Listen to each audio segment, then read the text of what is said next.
wilayah Malang Raya.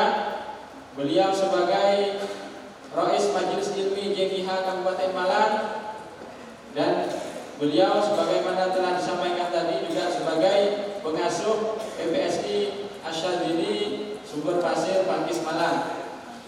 Prestasi beliau pada tahun 1998 mengikuti MTQ Internasional cabang tafsir di Mesir.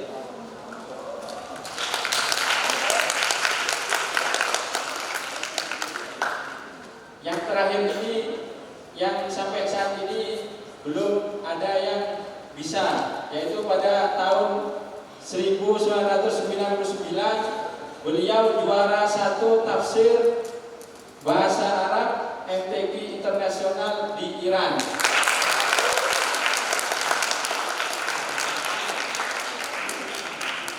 Jadi usia beliau masih belum 30 tahun, tapi prestasinya sudah tingkat internasional.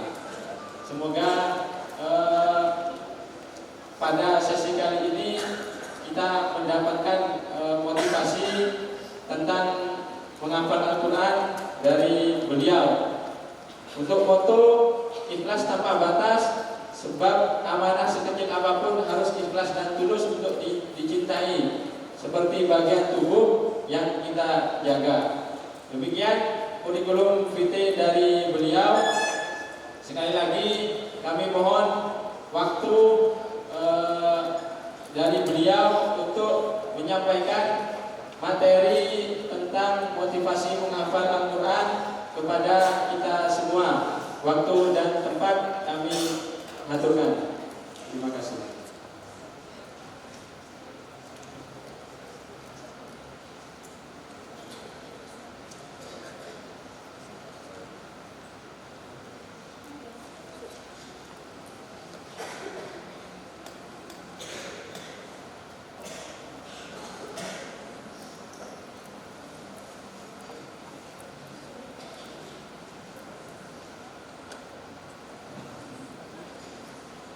Assalamualaikum warahmatullahi wabarakatuh. Bismillah, alhamdulillah, wassalatu wassalamu ala rasulillah Sayyidina Muhammadin ibn Abdillah wa ala alihi wa sahbihi wa wala wa la hawla wa la quwwata illa billah wa ba'da. Afdal muhtawamin wa alim wa ulama Dr. Uwin Maliki Dr. Syekh Badan Budaya Islam Dunia, para teman-teman semua anggota HTQ UIN Malang, dan semoga senantiasa dalam berkah dari Allah Subhanahu wa taala.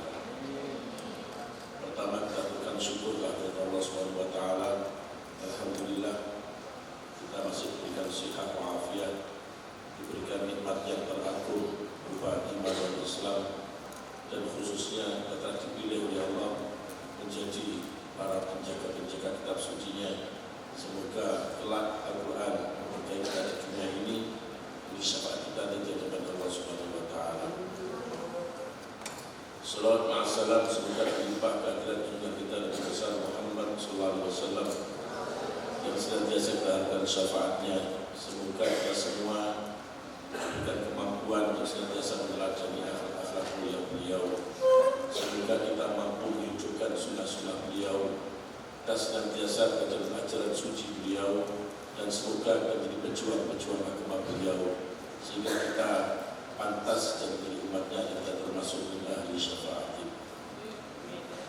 Dalam kesempatan yang berbahagia ini, yang penuh berkah ini, alhamdulillah bisa silaturahim ke UIN Malang ini, dan terus memotivasi bagaimana kita semua senang dan bangkit untuk menjadi ashabul Quran.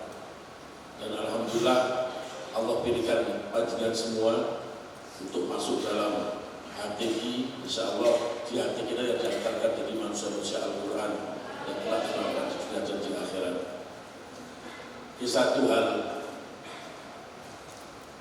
dalam hadis riwayat Muslim Rasulullah bersabda, Inna Allaha yarfa'u bihadzal kitabi aqwaman wa yadh'u bihi akharin. Sesungguhnya Allah mengangkat dengan kitab suci Al-Quran ini beberapa kaum, dan sebaliknya Allah pun akan menjatuhkan dengan kaum-kaum yang lain. Di Al-Quran di hadapan kita ada dua pilihan. Akan kita akan diangkat oleh Allah dengan Al-Quran ini, atau justru kita akan dijatuhkan Allah dengan Al-Quran ini. Saya balik dulu ya. Untuk yang dijatuhkan, karena Allah menjatuhkan umat Muhammad kaum ini dengan Al-Quran. Ini bisa kita lihat dalam surat Al-Furqan. Allah berfirman, wa qala ar-rasul ya rabbi inna qawmi ittakhadhu hadzal qur'ana mahjura. Berkatalah Rasulullah Muhammad, ya Rabb, wahai Tuhanku, sungguh kaumku telah menjadikan Al-Quran sebagai sesuatu yang dianjurkan. Maka pada berikutnya Allah berfirman, wa kadzalika ja'alna likulli nabiyyin aduwwan minal mujrimin wa kafaa bi rabbika hadiyan wa nasira. Kalau jauh demikianlah saya jadikan bagi tiap-tiap nabi musuh dari orang-orang yang suka berbuat dosa, dan cukuplah Allah menjadi petunjuk dan beri pertolongan. Artinya apa dalam ayat ini? Orang-orang yang mengacuhkan Al-Quran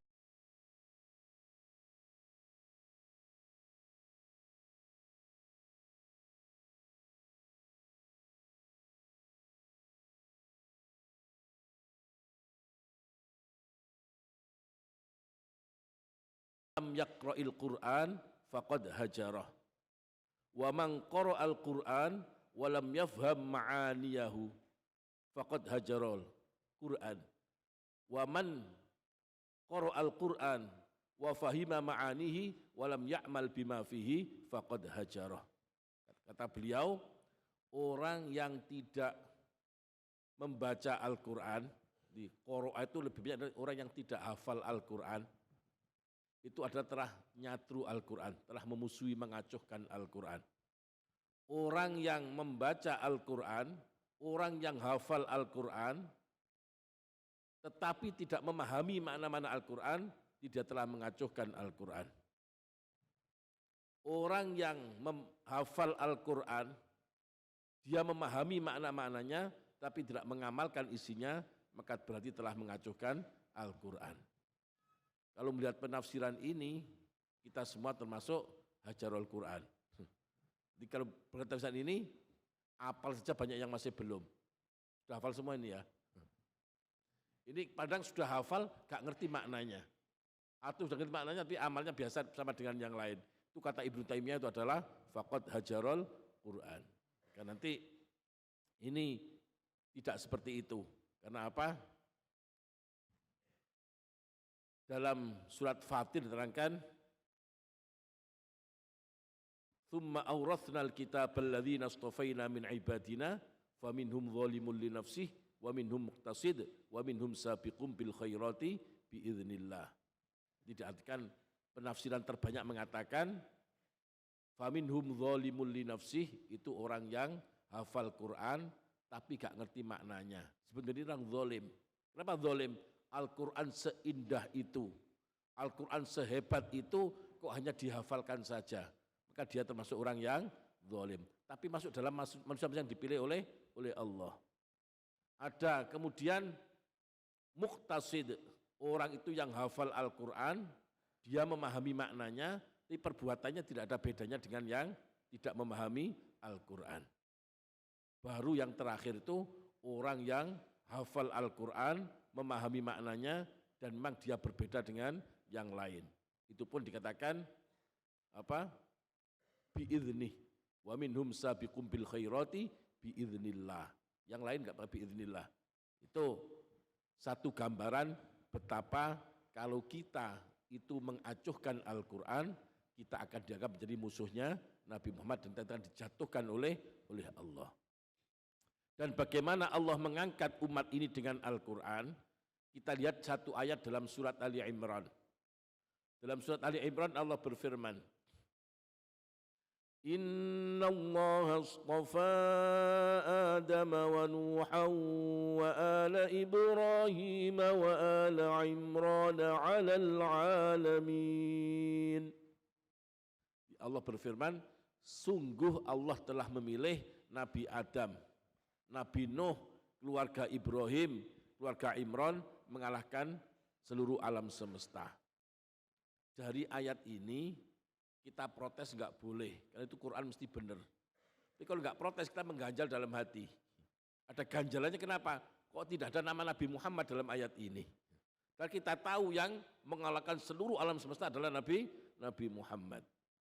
Maka itulah perlu ditafsiri ayat ini, ada 3 penafsiran. Penafsiran pertama, di dalam tafsir-tafsir Jalalain misalnya, kan alal alamin ay ala alami zamanihim. Allah memilih Nabi Adam, Nabi Nuh, keluarga Imran, keluarga Ibrahim mengalahkan alam semesta di zaman beliau masing-masing. Tidak mengalahkan Nabi Muhammad. Tafsiran kedua, ini menafsiri kenapa tidak disebut nama Nabi Muhammad dalam ayat ini, karena Nabi Muhammad sudah masuk dalam ala Ibrahim. Nabi Muhammad itu putune Nabi Ibrahim, maka sudah masuk dalam ala Ibrahim. Di tafsiran ketiga inilah yang menunjukkan betapa luar biasanya orang-orang yang mewarisi Al-Quran dari umatnya Nabi Muhammad.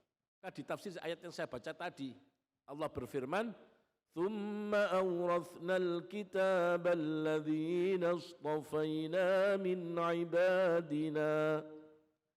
Kemudian saya wariskan kitab suci Al-Quran ini kepada orang-orang yang saya pilih dari hamba-hamba saya. Artinya tidak usah Nabi Muhammad, cukup umatnya Nabi Muhammad yang mereka mewarisi Al-Quran, masuk dalam orang yang dipilih langsung oleh Allah, sejajar dengan nabi-nabinya Allah. Dan Nabi bersabda, ulama'i ka'ambiyai Bani Israel. Ulama dari umatku seperti nabi-nabinya Bani Israel. Itulah para penghafal Al-Quran. Para pewaris Al-Quran menjadi manusia pilihan sebagaimana Allah memilih para nabi-nabinya mengalahkan alam semesta. Sehingga generasi Al-Quran adalah generasi yang terbaik di alam, di muka bumi ini. Itu betapa Allah mengangkat seperti itu. Sehingga ketika suatu waktu ada seorang pemuda, ini sowan kepada Sufyan Ats-Tsauri. Pemuda ini bertanya, wahai Sufyan Ats-Tsauri, saya sebagai seorang pemuda, saya harus berangkat untuk menjadi pasukan pembela Islam ini. Tapi di sisi lain saya kepingin menghafalkan Al-Quran. Maka mana yang saya lakukan? Maka Sufyan Ats-Tsauri mengatakan, berangkatlah kamu untuk belajar Al-Quran. Bukankah Nabi sudah bersabda, khairukum man ta'allamal Qur'ana wa 'allamah. Paling baiknya kamu adalah orang yang mau belajar Al-Quran dan mau mengajarkan Al-Quran. Itu kemuliaan yang luar biasa. Ya kalau kita lihat seperti ini. Kita lihat dalam surat Al-Baqarah, awal Al-Baqarah. Itu diceritakan, disebutkan sifat-sifatnya orang yang bertakwa. Di antaranya adalah walladzina yu'minuna bima unzila ilaika wa ma unzila min qablik wa bil akhirati hum yuqinun. Di antara sifatnya orang yang bertakwa adalah orang yang percaya kepada apa yang ditunjukkan pada Nabi Muhammad dan kitab-kitab sebelum Nabi Muhammad. Artinya kalau kita menjadi orang yang bertakwa, wajib percaya kepada Al-Quran. Kalau ditanya, sudah percaya belum sama Al-Quran? Pasti menjawab, sudah. Cuma buktinya mana? Maka ini ditafsiri pada surat Al-Baqarah yang lain, Allah berfirman, Alladzina atainahumul kitaba yatslunahu haqqa tilawatihi ulaika yu'minuna bih. Di orang-orang yang telah diberi kitab Al-Quran dan mereka membacanya dengan sebenar-benarnya membaca, mereka itulah orang yang percaya kepada Al-Quran. Yang itu menafsiri bagaimana percaya dengan Al-Quran adalah orang itu membaca Al-Quran dengan haqqut tilawah, dengan sebenar-benarnya membaca. Bagaimana membaca Al-Quran dengan haqqut tilawah ayyashtarika fihil lisan wal aql wal qalb. Bersatu antara lisan, akal dan hati. Fal lisanu yurattil wal aqlu yutarjim wal qalbu yatta'idh. Lisannya mentartilkan, akalnya menerjemahkan, hatinya mengambil nasihat. Itu namanya hakut tilawah. Fahadzul lisan tashihul huruf bitartil. Di bagian lisan adalah membenarkan huruf-hurufnya dengan cara tartil. Fahadzul aql tarjamatul ma'ani. Bagian dari akal menerjemahkan makna-maknanya. Fahadzul qalb al-itti'adh wal inzijar. Bagian dari hati adalah mengambil nasihat dan mengambil pelajaran dari ayat yang dibaca. Itu baru namanya adalah orang-orang yang ulaika yu'minuna bih, yang percaya kepada Al-Quran. Ya, tahapan pertama kita untuk mempelajari tafsir Al-Quran itu akan lebih enak kalau kita hafal Al-Quran. Jadi kalau musabaqah tafsir Al-Quran itu enggak hanya tafsir saja, dites dulu hafalnya 30 juz. 30 bisa baru ditanya tafsirnya. Ini untuk tafsir memang tanpa hafal Al-Quran itu sulit. Karena kita akan menggabungkan dari satu ayat ke ayat yang lain. Contohnya seperti ini. Kalau kita baca bagaimana cara nasihat itu bisa masuk pada orang yang dinasihati. Jadi satu contoh ketika suatu waktu itu Umar bin Khattab melewati orang yang menasihati. Yang dinasihati ngantuk semua. Ini enggak ngantuk ya. Umar bin Khattab orang itu melihat orang sedang ngaji, yang di ngaji ini ngantuk semua, enggak ada perhatian. Maka kata-kata beliau, ini yang salah yang ngaji atau yang di ngaji ini? Ini ada yang pihak yang salah. Kenapa? Kalau orang yang nasihati tidak karena Allah, mereka pasti tidak akan menerima itu. Maka bagaimana nasihat itu bisa berarti? Jadi kita lihat pada surat Al-A'la, Allah berfirman. Pada surat Al-A'la, Allah berfirman, fadzakir inna fa'atiz dzikra. Nasihatilah kamu wahai Muhammad, karena nasihat itu ada manfaatnya. Sebelum Allah perintahkan Nabi untuk menasihati, di ayat berikutnya adalah wa nuyassiruka lil yusra fadzakir. Saya mudahkan kamu untuk pada adzikra lil yusra, maka fadzakir. Nah, maka biar nasihat itu ada manfaatnya, kita harus mendapatkan taisirul yusra. Bagaimana dapatkan itu? Lah ada dalam surat Al-Lail.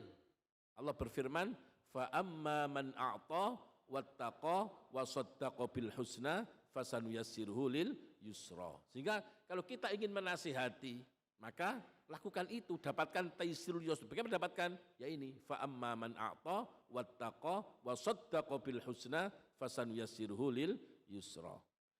Adapun orang-orang yang ahli memberi, bukan orang yang bakhil. Kalau orang bakhil kok nasihati diguyu tok sama.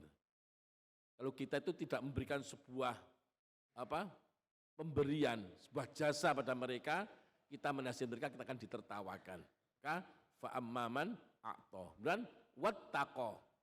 Kemudian wasaddaqa bil husna, baru fasanuyassiruhu lil yusra. Gimana al-a'ta? Karena orang-orang yang tidak mau memberi. Ini kita lihat pada ayat yang lain. Inna rahmatallahi qaribum minal muhsinin. Rahmat Allah dekat dengan orang yang berbuat baik.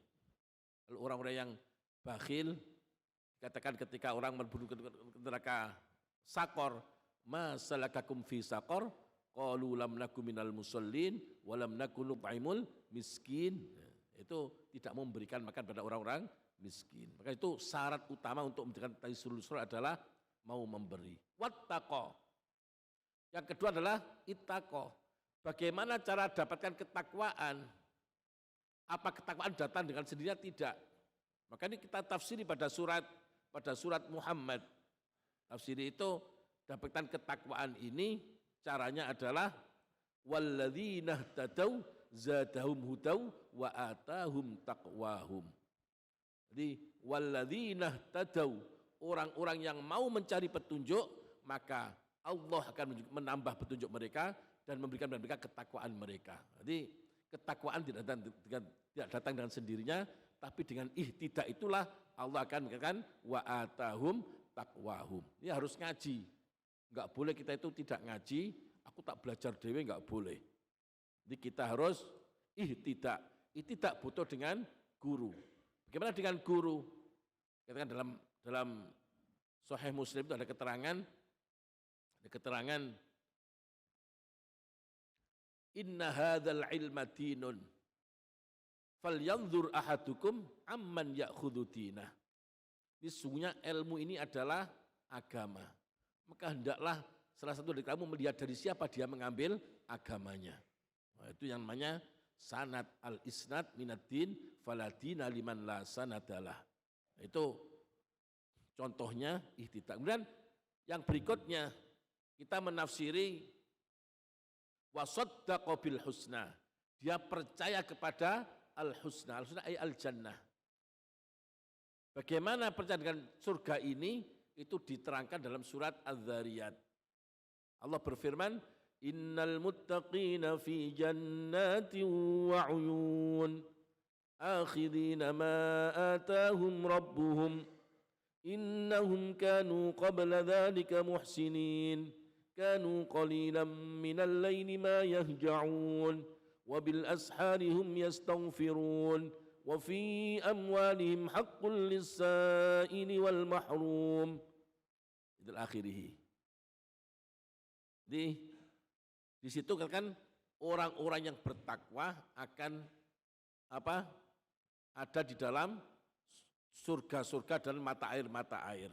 Mereka mengambil apapun yang diberikan pada Allah pada mereka. Bagaimana dapatkan seperti itu? Innahum kanu qabla dzalika muhsinin. Itu kan orang yang percaya pada surga. Mereka sebelum dapatkan itu semua ketika di dunia, mereka adalah orang-orang yang muhsinin. Jadi kalau percaya kepada surga, maka itu harus menjadi muhsinin. Kemudian berikutnya, kanu qalilan minal laili ma yahja'un. Di waktu malam sedikit sekali mereka tidurnya. Jadi Imam Syafi'i itu waktu malamnya dibagi menjadi 3 bagian. Sepertiga untuk ilmu, sepertiga untuk ibadah, sepertiga untuk istirahat. Kalau kita mungkin juga sama, sepertiga jagongan, sepertiga nonton televisi, sepertiga tidur, habis. Jadi orang itu sedikit sekali waktu tidurnya waktu malam. Wabil ashari hum yastaghfirun. Dan di waktu-waktu sahur mereka itu beristighfar kepada Allah. Jadi istighfar di waktu sahur ini luar biasa. Banyak Al-Quran mengatakan wal mustaghfirina bil ashar. Kan dalam hadis qudsi Allah berfirman, inni la ahammu bi ahlil ardi. Falamma nadhartu ila ummari buyuti wal mutahabbina fiyya wal mustaghfirina bil ashar saraftu adzabi anhum. Jadi, sungguh saya menyengaja untuk menyiksa ahli bumi. Tapi ketika saya lihat banyak orang-orang yang memakmurkan rumah-rumahku, berkasihan di dalam agamaku, dan beristighfar di waktu-waktu sahur, saraftu adzabi anhum. Maka saya palingkan sisa dari ahli bumi tadi. Satu contoh, untuk kita hafal Al-Quran, itu enak. Sekarang banyak orang-orang itu, banyak aliran-aliran baru, ini tidak paham dengan Al-Quran. Contohnya seperti ini, saya kan dalam masalah istighfar ini. Ketika dalam surat Yusuf itu diceritakan, putra-putranya Nabi Yakub yang telah menyiksa Nabi Yusuf ini, sudah ketahuan salahnya, sudah terbukalah kebenaran itu, bagaimana mereka berkata kepada bapaknya? Mereka berkata kepada bapaknya, qalu ya abana astaghfir lana dzunubana inna kunna khati'in. Ini apa? Ini namanya tawasul. Wahai bapak kami, tolong istighfarkan kami kepada Allah. Kenapa mereka enggak istighfar sendiri? Istighfar itu mudah, astagfirullahaladzim, sudah istighfar. Tapi mengapa putra-putri Nabi Yakub mengatakan ya abanas taghfir lana. Wahai bapak kami, tolong mintakan kami ampunan kepada Allah. Pertanyaannya, kenapa mereka tidak istighfar sendiri? Wong istighfar itu mudah.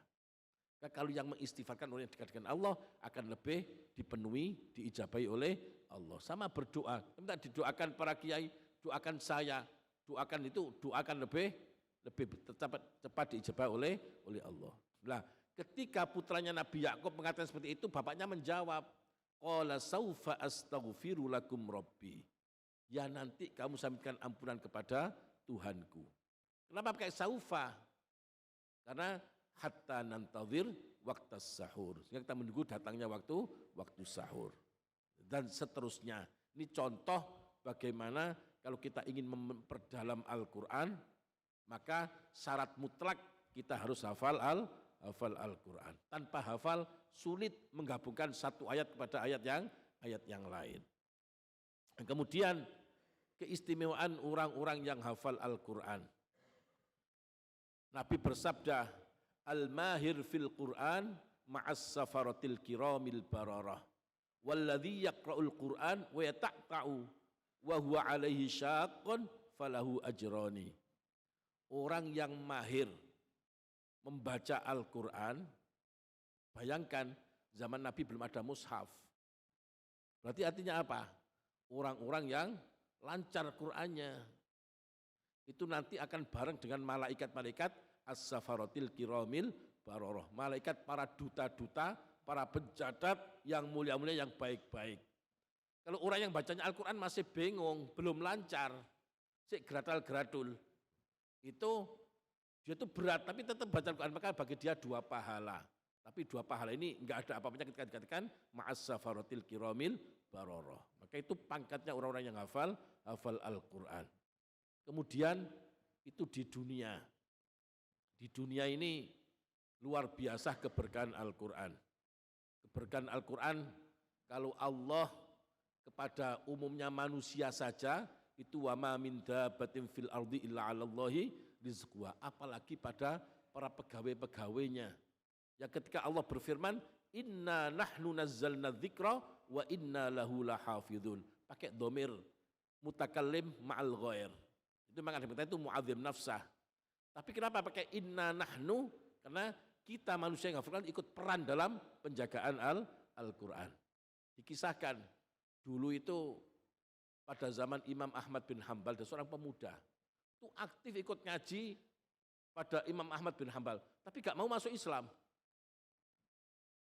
Aslim lah, masuklah Islam kamu. Enggak, saya gak akan masuk Islam. Kemudian beberapa saat, beberapa tahun, orang itu akhirnya datang masuk Islam. Loh, kamu ketika gak mau Islam, kamu masuk Islam, apa alasannya? Kan dia cerita, saya dulu itu baca kitab Taurat. Taurat saya baca dan saya rubah sedikit kitab Taurat itu, saya jual payu itu laku.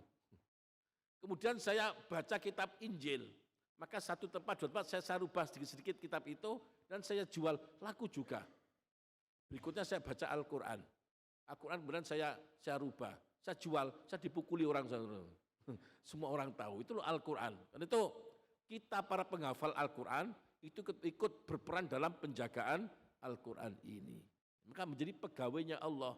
Loh, kalau orang umumnya manusia itu sudah dipenuhi oleh Allah, dijamin, apalagi para orang-orang yang ikut dalam menjaga Al-Quran.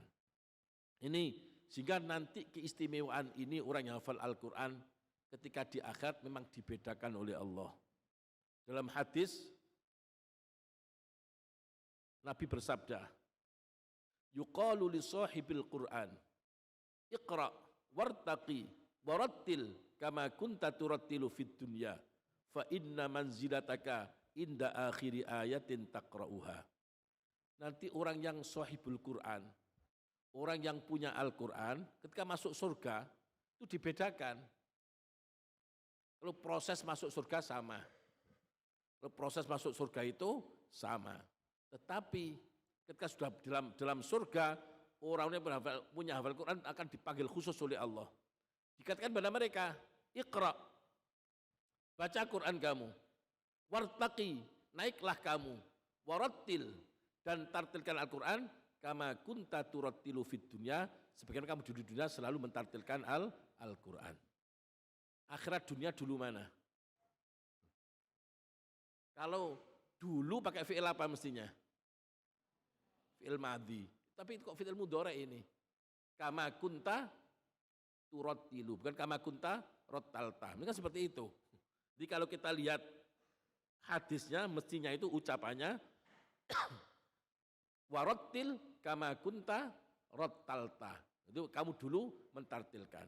Tapi dalam hadisnya warattil kama kunta turattilu fid dunya. Apa? Sesuatu kalau sudah terjadi kok pakai fi'il mudhari', ada faidah lil istimrar, di selalu. Kalau sesuatu belum terjadi kok pakai fi'il madhi, itu namanya litahaqqukil wuqu'. Ata amrullah. Sudah kiamat belum ini? Ini pakai ata itu. Ini pasti nanti kiamat akan terjadi. Nah ini kita lihat pemakaian bahasa di sini. Kama kunta turattilu fid dunya. Sebagaimana kamu dulu selalu mentartil Al-Quran ketika di dunia. Umpama hadisnya ini kama kunta rottalta enak. Sebagaimana kamu dulu pernah mentartilkan cukup. Pisan tok pas seorang guru ini tartil sudah cukup. Kama kunta rottalta. Tapi di redaksi hadisnya kama kunta turattilu. Setor ya tartil. Waktu baca Quran dalam surah juga tartil. Hataman juga tartil. Apapun selalu tartil. Itu seperti itu. Berarti kenapa? Karena pangkat kamu sesuai dengan akhir ayat yang kamu baca. Jadi kalau sampean apalnya cuma juz amat tok ya enggak titik habis dah. Apalnya 3 juz ya naik sedikit. Tapi kalau 30 juz maka bisa dibayangkan. 1 derajat ke 1 derajat itu adalah 500 tahun perjalanan. 1 derajat ke derajat yang lain. Itu yang ayat sampai pada akhir. Maka Imam Al-Haddad mengatakan jumlah derajat dalam surga itu dengan jumlah ayat di dalam Al-Quran. Paling tinggi siapa? Orang yang menuntaskan Al-Quran dengan sempurna. Itu yang paling ada di tingkatan yang paling atas. Tapi syaratnya 2 tadi. Enggak cuma hafal Quran. Syaratnya itu adalah hafal Quran dan membacanya selalu dengan tartil. Hafal Quran tapi enggak tartil ya enggak masuk. Tartil itu enggak hafal Quran enggak bisa dua-duanya. Nah, tartil itu apa? Tajwidul huruf wa ma'rifatul wukuf. Jadi harus dengan hurufnya dan tajwid dan tahu cara-caranya wakaf. Wakafnya salah artinya berbeda. Saya contohkan seperti ini. Tajwid kita kadang sering baca itu dengan talfek. Kalau sudah khataman jadi wa minan nasi may yaqulu amanna billahi bil yaumil akhir wa ma hum bimumin. Kita baca seperti itu. Wa minan nasi man yaqulu amanna billahi wa bil yaumil akhir wa ma hum bimumin. Kan talfek itu nyampur antara hafaz apa kholaf ini. Yang baca mayyakulu bilahuna itu adalah bacaan dari Imam riwayat kholaf dari Imam Hamzah. Tapi Hamzah enggak seperti itu bacanya. Wa minan nasi man yaqulu amanna billahi wa bil yaumil akhiri wa ma hum bimuminin. Seperti itu mestinya. Baca wa minan nasi man yaqulu amanna billahi wa bil yaumil akhiri wa ma hum bimuminin. Itu jelas imamnya. Yang seperti ini. Wa minan nasi man yaqulu amanna billahi wa bil yaumil akhir wa ma hum bimumin. Loh, itu ada imami. Atau imam ya imam rawatib. Itu enggak ada imamnya. Itu enggak jelas imamnya. Jadi seperti itu, dibaca harus pas tajwidnya harus pas. Kita tajwidnya enggak pas enggak apa? Sudah tidak tartil. Wakaf seperti ini, saya contohkan wakaf seperti ini. Kalau kita salah wakaf itu bisa nanti salah makna. Hurrimat alaikumul maitatu waddamu wa lahmul khinziri wa ma uhilla li ghairillahi bihi wal والمنخنقة والموقوذة والمتردية والنطيحة وما أكل السبع إلا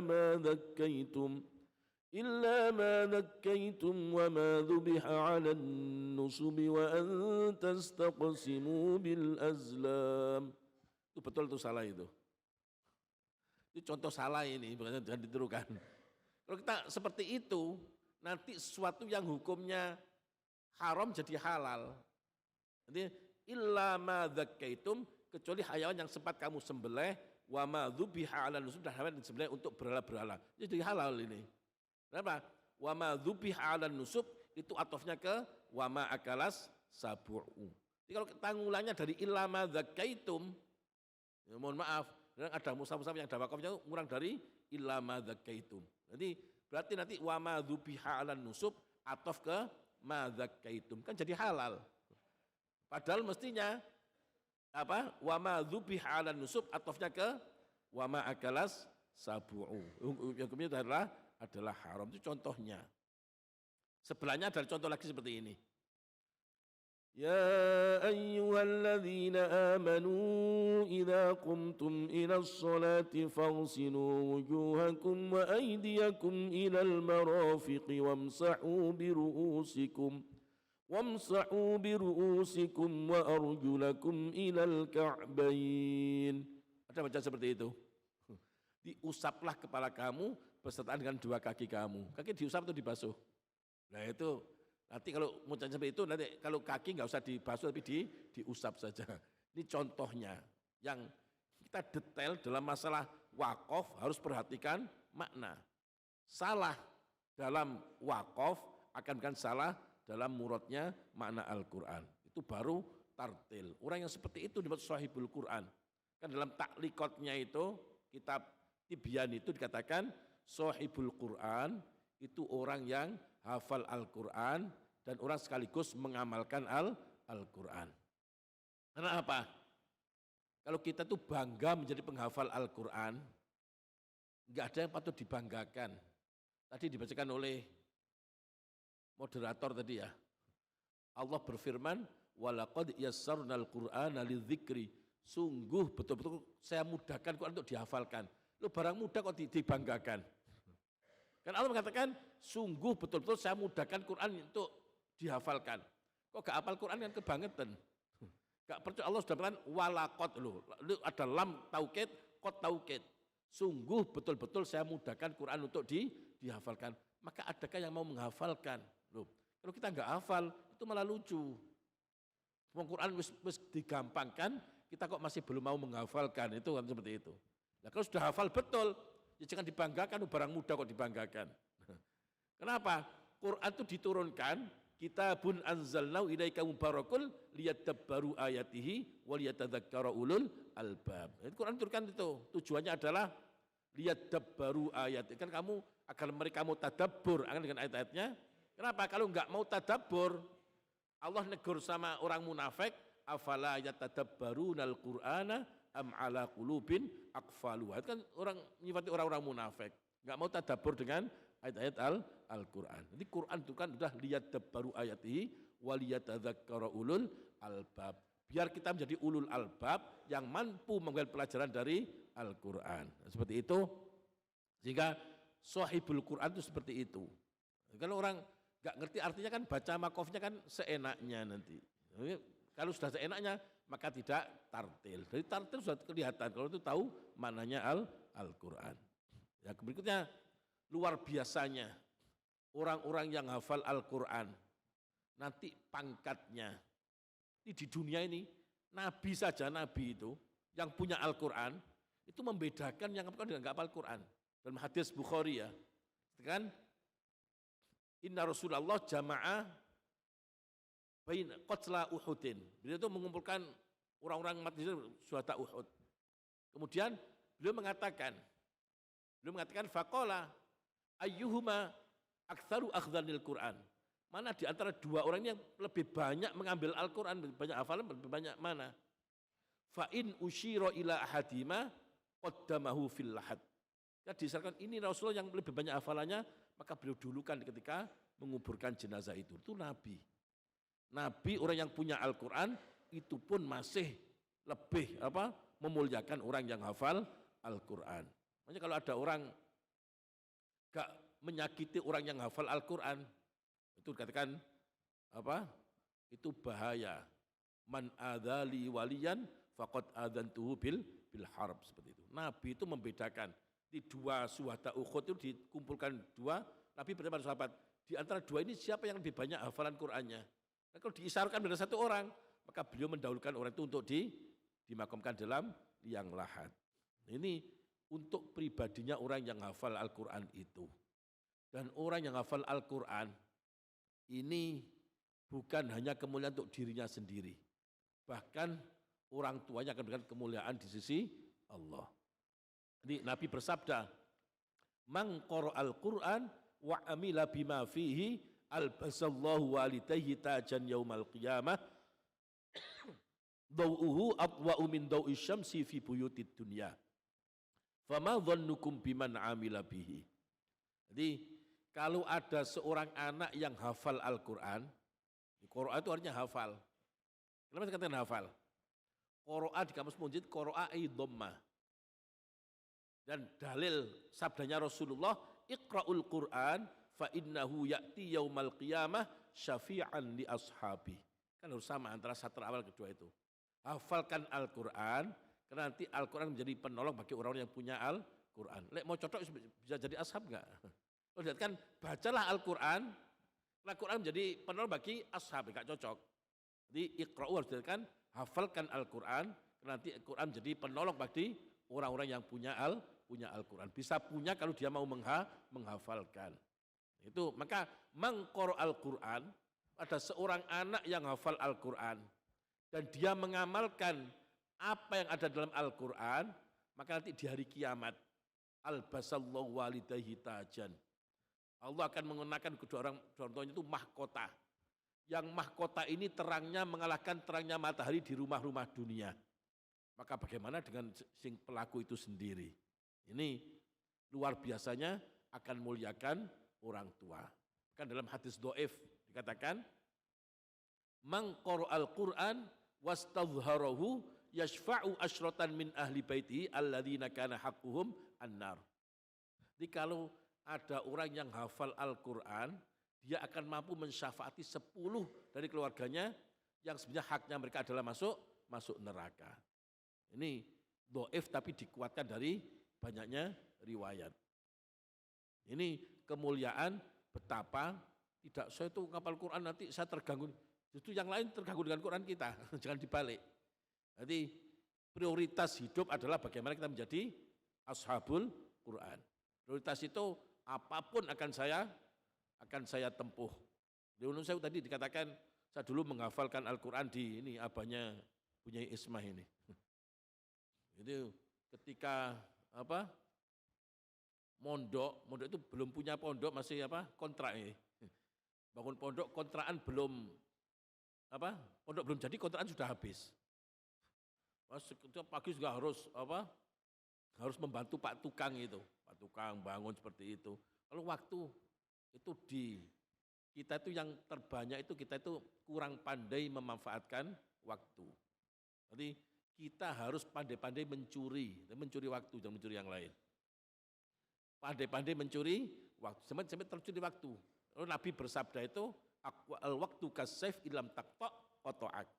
Di waktu seperti pedang. Kalau kamu enggak mampu, maksudnya kamu akan terpotong oleh pedang itu. Tahu-tahu satu tahun berjalan, saya dapat apa? Dapat berapa hafalannya? 10 juz. Tahun depan dapat berapa? 10 juz. Mana kita terpotong oleh waktu. Waktu berjalan tapi kita tidak dapatkan apa-apa. Tapi orang yang pintar, sebanyak apapun kegiatan, kalau dia pandai mencuri waktu, maka dia akan dapatkan justru di waktu-waktu yang mencuri itu waktu-waktu yang barokah itu. Itu waktu yang paling baik untuk menghafalkan. Masuk di ma'had, kemudian beban kuliah itu masih banyak. Kapan saya menghafalkan? Maka yakinlah di sela-sela waktu antara kita menunggu antara adzan menunggu qomat kita sudah manfaatkan untuk menghafalkan, dan antara waktu satu saat dan sholat yang lain, dan waktu malam hari kita hafalkan. Itu kalau orang sudah hafal Al-Quran, sebetulnya kalau orang hafal Quran kok lali, dosanya gede. Falam aradhamban a'dhama min suratin au ayatin utiha rajulun fanasiha. Jadi saya tidak pernah melihat dosa yang lebih besar daripada ketika orang beri ayat atau surat dari Al-Quran dan dia melupakannya. Kenapa kok dosa besar? Karena banyak waktu ya. Kalau kita itu memanfaatkan waktu bainal maghrib wal isya, itu kan bukan waktu aktivitas. Waktu malam hari kita gunakan kan bukan waktu aktivitas. Pada subuh bukan aktivitas. Itu kita jaga waktu itu, insya Allah nggak sampai lupa. Kok sampai lupa berarti kita saking kurang perhatiannya. Maka itu dikatakan Jangan takut, nanti jangan lupa, selama kita itu masih bisa konsisten menjaga waktu, pandai mencuri waktu, tidak akan terjadi kita akan lupa dengan Al-Quran itu. Itu sehingga kemuliaan-kemuliaan untuk orang yang hafal Al-Quran ini luar biasa di dunia maupun di akhirat. Sehingga yang sudah hatam dijaga hafalannya. Yang belum itu ada semangat baru, saya harus semangat untuk menjadi ashabul Quran yang akan dimuliakan oleh Allah. Nabi saja memuliakan, Allah akan memuliakan. Apalagi seluruh makhluk ini akan memuliakan orang yang hafal Al-Quran. Lalu nanti dengan hafal Quran dapat beasiswa dan itu hanya bonus tambahan saja. Bonus tambahan-tambahan saja. Jadi intinya kita akan dimuliakan oleh Allah. Saya kira cukup itu. Terima kasih disampaikan kepada beliau Kiai Haji Abdul Mun'im Syadzili atas materi motivasi menghafal Al-Quran yang disampaikan kepada kita semua. Sudah mendapatkan tambahan motivasi dalam menghafal Al-Quran apa tidak ini? Kalau saya bilang menghafal Al-Quran, nanti dijawab saya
Yang saya pertanyakan, bagaimana untuk kita menjaga hafalan dari untuk tips dari jenengan pripun caranya kita untuk menjaga hafalan supaya bisa kuat dan bisa tidak gampang lupa. Cukup sekian, terima kasih. Terima kasih. Untuk penanya berikutnya dari Putri, dipersilahkan. Ini yang agak tengah ini ya. Silakan bisa maju ke depan.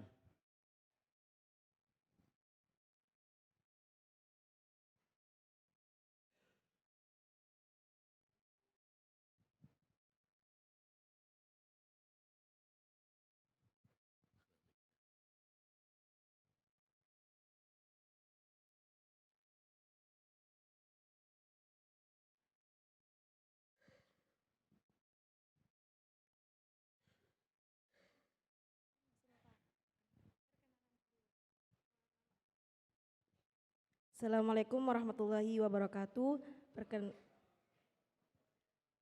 Perkenalkan, nama saya Nafisa Kholidah.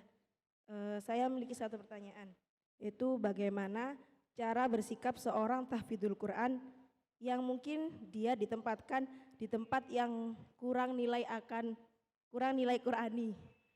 Sekian, terima kasih. Wassalamualaikum warahmatullahi wabarakatuh.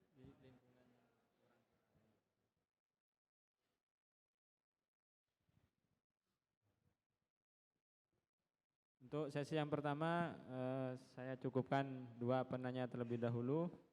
Untuk pertanyaannya pertama dari Faisal, yaitu bagaimana cara menjaga hafalan supaya kuat dan tidak gampang lupa, lebih kepada tips.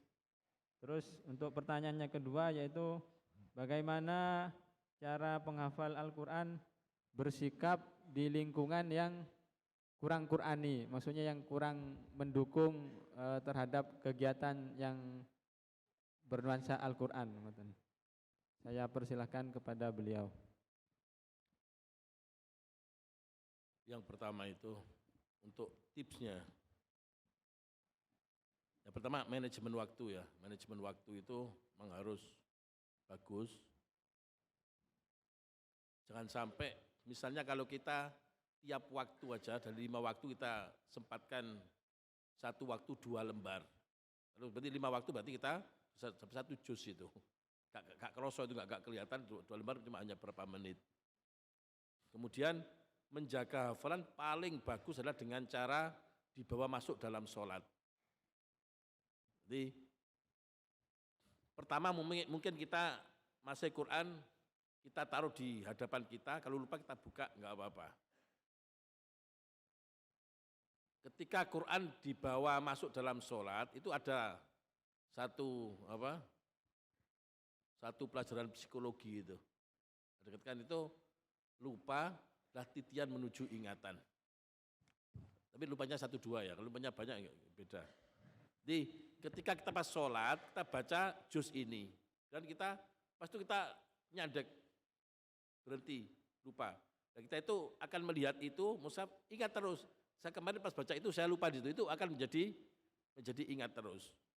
Jadi lupa itu jika dasar, kemarin saya pas sholat, saya pas baca ini, saya lupa sebenarnya itu biasanya ingat lebih menguatkan untuk ingatan. Nanti dibawa dalam sholat, misalnya disempatkan kita sholat duha 1 juz misalnya.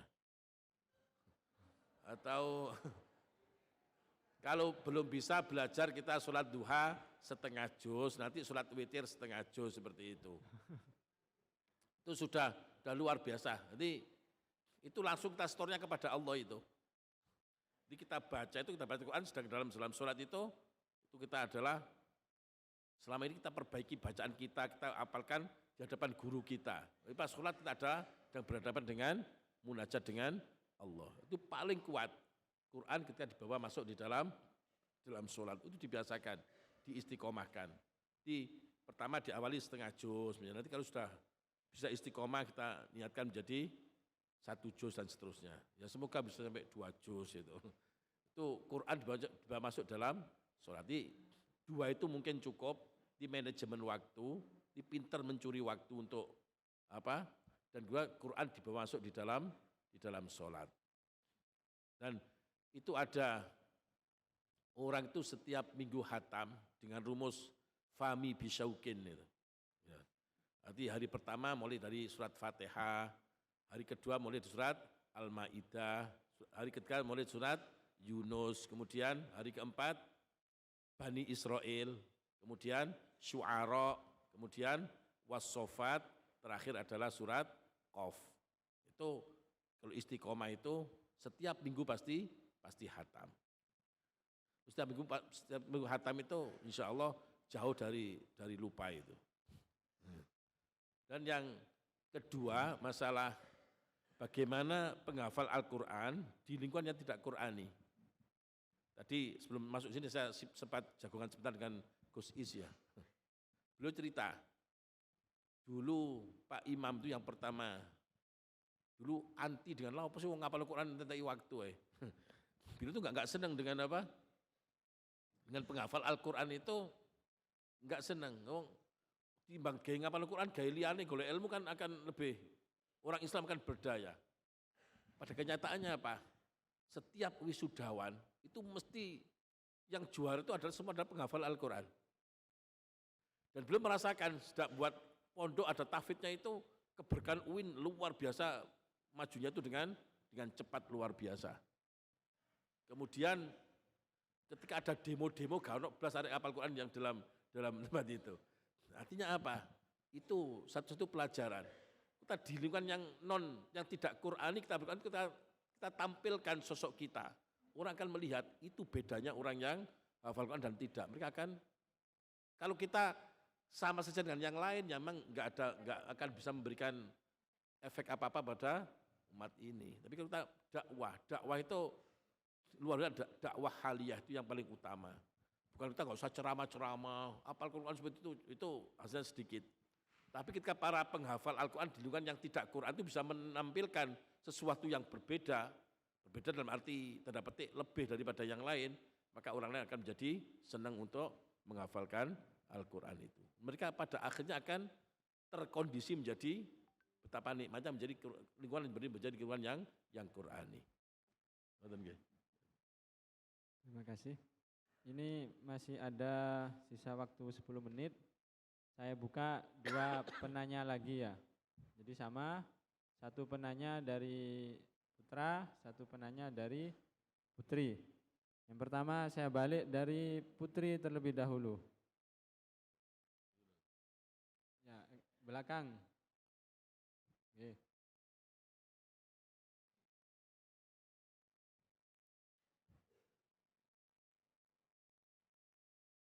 Minta tolong mic.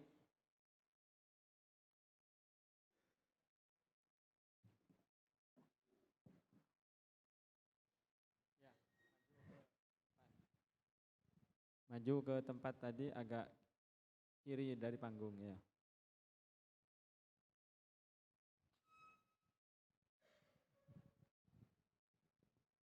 Bismillahirrahmanirrahim. Izin bertanya, bagaimana anggapan kita tentang anggapan seseorang yang beranggapan bahwa seorang penghafal Al-Quran itu jiwa sosialnya itu kurang. Oke, terima kasih. Silahkan penanya yang kedua ya.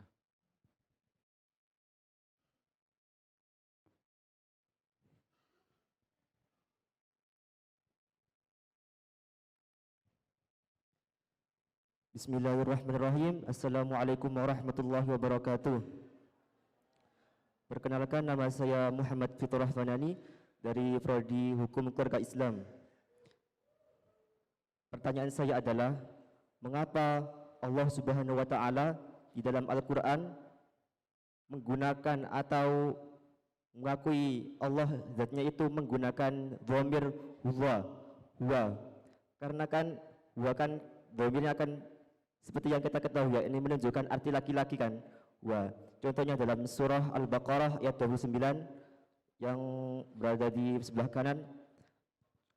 Walladzi khalaqalakum ma fil ardi jami'an tsumma stawa ila samaa'i fasawwahunna sab'a samawati wa huwa bikulli syai'in alim. Itu kan menunjukkan arti huwa adalah seorang laki-laki, tapi kenapa kok Allah dalam Al-Qur'an menunjukkan kata atau dhamir huwa? Terima kasih. Wassalamualaikum warahmatullahi wabarakatuh. Terima kasih disampaikan. Pertanyaan yang pertama, yang ketiga maksudnya, bagaimana menanggapi anggapan orang yang beranggapan bahwa penghafal Al-Quran jiwa sosialnya kurang. Terus pertanyaan yang terakhir, mengapa Allah menggunakan dhamir huwa ngoten? Oke, silahkan di waktu dan tempat pada beliau. Persilahkan. Yang pertama itu namanya anggapan. Anggapan itu akan bisa kita kikiskan dengan fakta yang di lapangan. Sama, katanya ada anak-anak sekolah akselerasi. Anak sekolah akselerasi itu 3 tahun atau 2 tahun. Mereka kebanyakan memang tidak bisa, sosialnya itu sulit. Karena dia punya beban. Dan hafal Quran itu juga seperti itu. Dianggap sudah hafal Quran, nanti tidak bisa berbuat. Itu yang harus kita tunjukkan. Tadi itu dengan manajemen waktu. Tidak berarti kita dengan hafal Quran, kita ngeduk Quran toh, kita enggak bisa apa-apa, itu enggak boleh. Kenapa? Kita lihat ya, satu ayat dalam Al-Quran seperti ini. Innalladzina yatsluna kitaballahi wa aqamus sholata wa anfaqu mimma razaqnahum sirran wa alaniyatan yarjuna tijaratal lan tabur. Kita lihat innalladzina yatsluna kitaballah. Fi'il apa itu? Yatsluna pakai fi'il mudhari. Wa aqamus sholah pakai fi'il madhi. Wa anfaqu mimma razaqnahum pakai fi'il madhi. Kenapa bukan mudhari semua? Kok bukan seperti ini? innalladzina yatluna kitaballahi wa yuqimuna sholata wa yunfikuna mimma razaqnahum, atau innalladzina talau ayat wa aqama, seperti itu disamakan. Tapi kenapa? Innalladzina yatluna kitaballah wa aqamus sholah wa anfaqu mimma razaqnahum. Ini dua makna. Dua makna itu seperti saya katakan, fi'il mudhari' bermakna istimrar.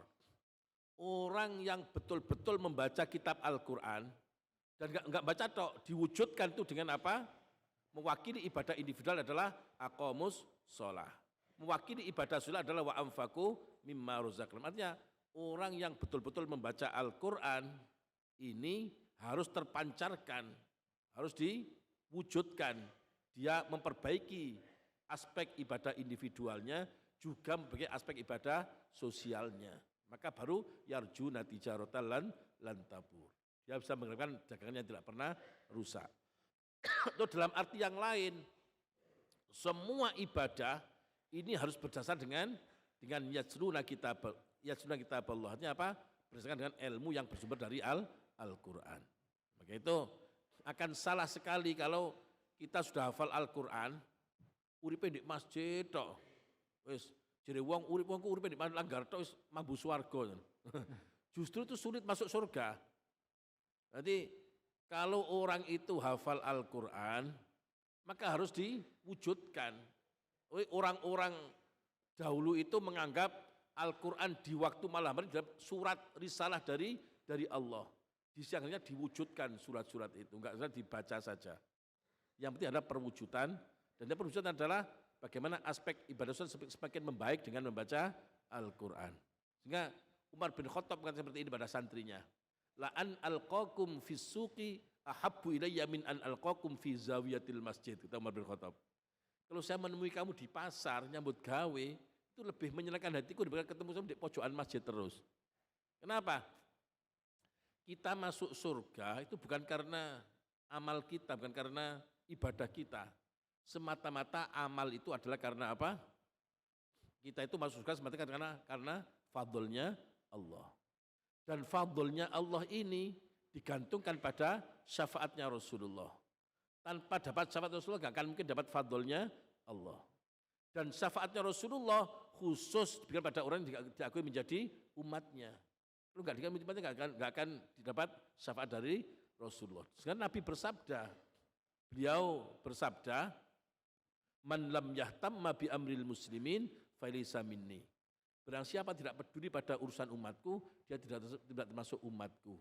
Aku hafal Quran, urusan kono jaran, itu kita akan menjadi umatnya Nabi Muhammad. Sehingga yang terpenting kalau sudah hafal Al-Quran, wujudkan Al-Quran itu dengan aspek ibadah individual, ibadah semakin baik sosialnya, semakin banyak bermanfaat bagi manusia yang lain. Kalau itu kita para penghafal Quran seperti itu, nanti kesan yang seperti itu akan menjadi hilang dengan sendirinya. Yang bisa menghilangkan ya kita nggak bisa berharap dari, kita tidak bisa menyalahkan anggapan, tidak bisa menyalahkan. Mungkin selama ini kita masih kurang bisa menunjukkan bagaimana orang hafal Quran itu sosialnya akan bisa menjadi lebih membaik daripada sebelum hafal Al-Quran. Insya Allah si penanya nanti akan menunjukkan itu. Amin. Dan juga semuanya. Dan masalah pemakaian domir, kan domir itu gini ya, kalau az-zakaru afdalu minal untha, itu jenisnya, berarti hakikatnya laki-laki lebih baik daripada perempuan. Itu hakikatnya, diambil persen-persen nggak bisa. Fatimatu Zahra dengan kita yang nggak ada apa-apanya kita lagi. Sekelompok dari laki-laki nggak domir kalau itu bertemu antara laki-laki perempuan. Mayit itu ada laki-laki perempuan. Allahumma gfir lahum. Nih atau assalamualaikum, nggak usah assalamualaikum wa alaikunna, nggak usah seperti itu. Sudah assalamualaikum semua sudah. Kum itu laki-laki atau perempuan? Ya banyak perempuan di sini. Kenapa tadi salamnya nggak adil? Punya salamnya adil misalnya assalamualaikum wa alaikunna seperti itu. Ini nggak usah. Sudah digabungkan sudah cukup dengan pakai mudzakkar, sudah mewakili semuanya. Maka domir ketika orang-orang kafir Quraisy itu menghina Allah, Dengan Allah punya anak-anak perempuan, al malaikatu banatullah, kata orang-orang kafir Quraisy. Malaikat itu anak-anak perempuannya Allah. Jadi mereka itu untuk mendiskreditkan, menghina itu dengan pakai, maka itulah domir untuk Allah pakai domir mudzakkar. Berarti Allah itu laki-laki, Allah enggak seperti itu. Allah adalah mukhalifatun lil hawadits tadi. Nah, kenapa pakai domir pakai huwa? Karena kita tahu pakai domir itu adalah ketika bersatu maka dimenangkan domir mudzakarnya. Untuk enaknya. Kalau hiya nanti kita akan menghina seperti penghinanya orang kafir Quraisy seperti katakan al malaikatu banatullah tadi itu. Paham ya itu?